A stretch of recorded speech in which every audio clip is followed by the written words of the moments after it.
नमस्कार दोस्तों, आपका स्वागत है हमारे YouTube channel RP Hindi story channel में। आज मैं लेकर आया हूँ अजगर बना पति हिंदी कहानी, जो आप लोगों के लिए काफ़ी मज़ेदार और दिलचस्प है। तो चलिए सुनते हैं इस कहानी को। त्रिपुरा के पहाड़ी अंचल में दो सुंदर बहनें रहती थीं। उनके बालपन में ही उनकी माता का स्वर्गवास हो गया। उनके पिता अचाई यानी पुरोहित थे। उन्होंने पत्नी की मृत्यु के पश्चात दूसरा विवाह नहीं किया। उन्हें भय था कि विमाता उनकी पुत्रियों का लालन पालन ठीक ढंग से नहीं कर पाएगी।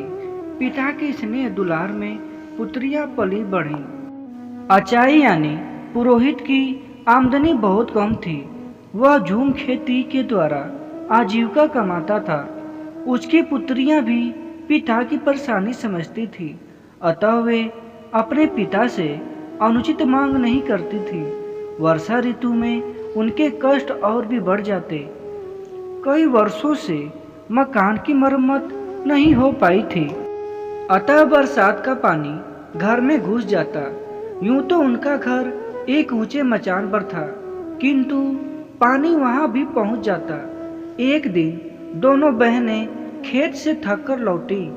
पूरे घर में पानी भरा हुआ था। छोटी बहन के मुंह से आह निकली। वह तड़पकर बोली, दीदी, अब हम क्या करें? ठहरो, देखती हूँ, शायद कुछ माए दूर यानी भात का बना त्रिपुरी भोजन पड़ा होगा।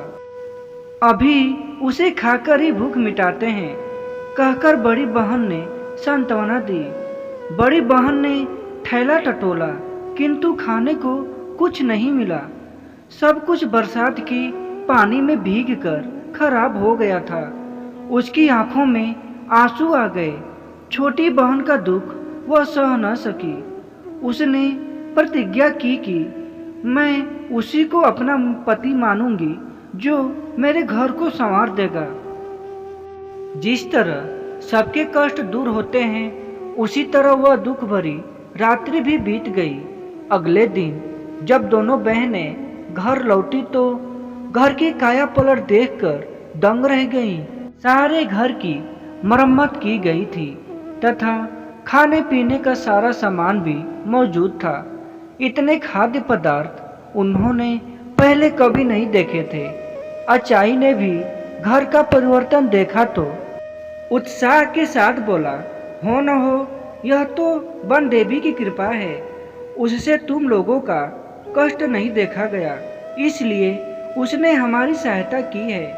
पिता तो भर पेट खाकर सो गए, किंतु बड़ी बहन उनके अनुमान से संतुष्ट न थी।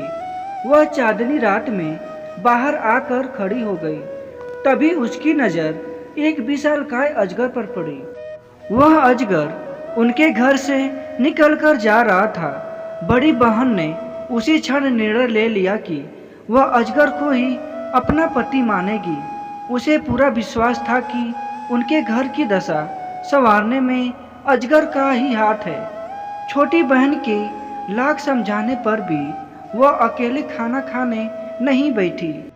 तब हार कर छोटी बहन ने अपने जीजा जी को पुकारा, कुमोई कुमोई माइटनानी फायदी दो, यानी जीजा जी खाना खाने आइए। यह आवाज़ सुनते ही अजगर घर में आ पहुंचा।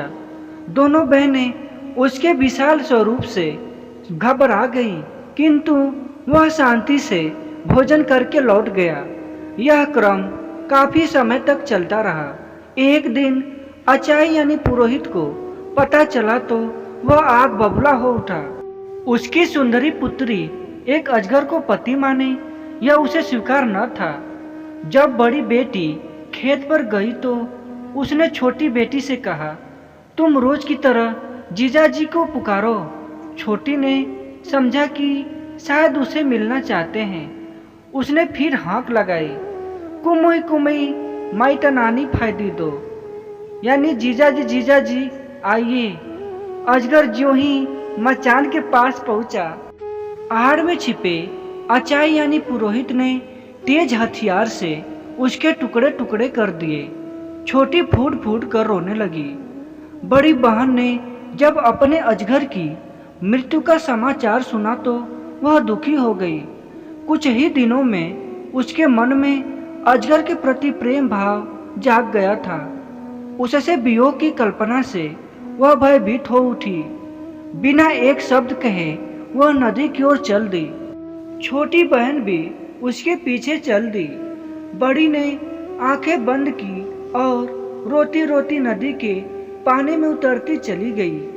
बेचारी छोटी उसे पुकारते रही, मत जाओ दीदी, मत जाओ दीदी। बड़ी बहन जो ही नदी में उतरी तो सीधे एक राजभवन में पहुंच गई। जल के नीचे इतना सुंदर महल देखकर वह दंग रह गई। प्रवेश द्वार पर उसका अजगर पति स्वागत के लिए खड़ा था। उसके बाद वह वहीं सुखपूर्वक रहने लगी। अगर यह कहानी आप लोगों को अच्छी लगी हो तो मेरे चैनल को सब्सक्राइब और वीडियो को लाइक और शेयर जरूर करिएगा। ऐसे ही आप लोगों को और भी कहानियाँ लेकर आऊँगा। धन्यवाद।